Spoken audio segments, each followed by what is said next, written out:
스케일링에 대해서 조금 자세히 알아볼까 해요. 스케일링은 치과에서 하는 잇몸 관리의 가장 기본적인 수식입니다. 스케일링의 정식 명칭은 치석 제거술이에요. 치아에 붙어있는 치석을 제거하는데요. 여기서 좀 더 정확히 따지면 치은 연상 치석 제거술이라고 할 수 있습니다. 치은이라면 잇몸이죠.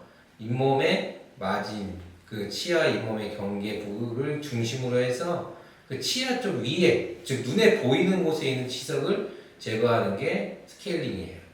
이 스케일링은 그 치석을 제거하는 건데, 사실 치아에 붙어있는 치석을 제거함으로써 잇몸을 건강하게 하는 게 목적이 있습니다. 근데 이제 생각을 해야 될 건 잇몸은, 건강한 잇몸은 무엇이냐도 좀 생각을 해봐야 되는데요. 일단 건강하지 않은 잇몸의 특징은 첫째, 부었습니다. 둘째, 색이 좋지 않아요. 그러니까 아주 건강한 잇몸 색깔은 연분홍빛을 띠는 잇몸 색깔인데, 그렇지 않고 약간 불구스름한 느낌, 조금 더 만성적인 치은염이 있으면 보랏빛이 나는 경우도 있어요. 그렇게 색깔이 좀 안 좋아지고요.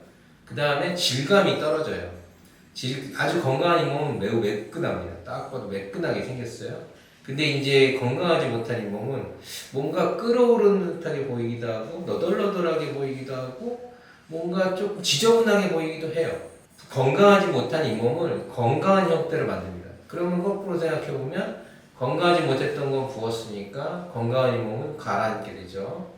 그 다음에 질감이 좋아져요. 잇몸이 쫙 이렇게 매끈해지면서 치아를 약간 이렇게 또 꽉 잡아주는 느낌으로 그렇게 이제 바뀌죠. 자, 이렇게 이 치석 제거를 하게 되면은 잇몸에 큰 변화가 생기.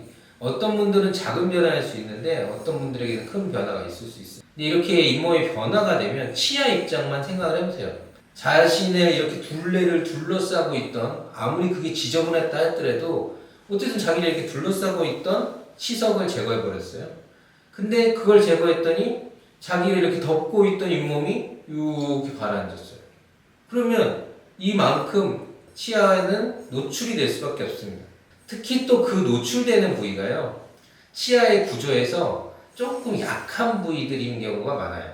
그 우리가 항상 입안에서 아 하고 했을 때 보이는 그 치아들은, 치아 부위는 사실 범랑질 부위라고 해서요, 굉장히 단단한 껍데기로 구성되어 있는 그 머리 부위, 치관 부위가 있는데, 그거 말고 여기 머리 부위가 이렇게 내려오면서 이 부위는 조금 사실 연약한 부위예요.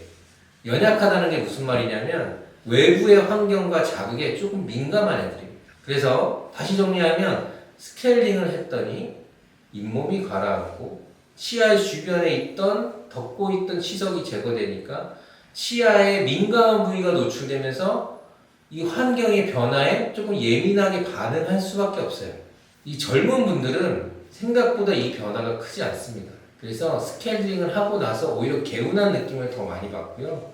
근데 나이가 들어서 이제 치석도 많이 노출돼 있었고 잇몸뼈도 조금 내려간 분들, 게다가 치석이 많은, 그러니까 정기적인 스케일링을 받지 못해서 정말 오랜만에 스케일링을 하는 분들, 이런 분들은 이 변화가 너무 커요. 이런 얘기 들어보셨을 겁니다.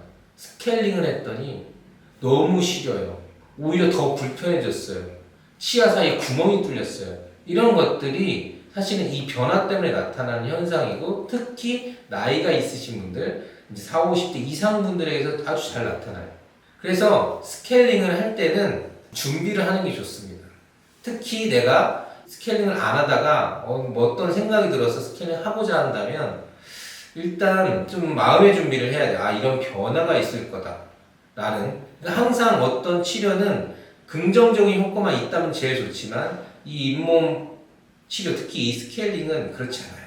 그래서 좀 내가 큰 변화가 있을 수 있다 라는 걸 첫째로 생각하셔야 되고, 그 변화에 내가 조금 적응할 수 있도록 시간을 줘야 됩니다. 잇몸의 변화가 생긴 후에 건강한 치아라면 다시 그 변화에 적응을 할 수 있거든요. 근데 이제 이게 나이가 있으신 분들은 조금 시간이 더 필요해요. 저는 그 기간을 한 4주 정도로 보고, 4주 정도는 너무 찬 거, 너무 뜨거운 거, 그 다음에 딱딱하고 질긴 거는 많이 피해 주시는 게 좋아요. 그래서 자연스럽게 치아가 건강한 잇몸 환경에 적응할 수 있도록 시간을 벌어 주셔야 됩니다. 근데 이제 너무 급격한 변화가 생기면, 아니면 평상시에도 좀 시린 게 사실 있었어요. 그런 분들은 이 시린 게 더 심하게 느낄 수 있거든요. 그래서 이런 분들한테 제가 이제 환자분들 중에 이런 분들이 있으면 꼭 당부를 드려요. 시리니 치약을 쓰라고. 시리니 치약을 쓰면 이 민감한 부위들을 코팅을 좀 해줍니다. 바로 코팅은 안 되지만 한 2주 정도를 꾸준히 쓰면 코팅이 돼 있어요.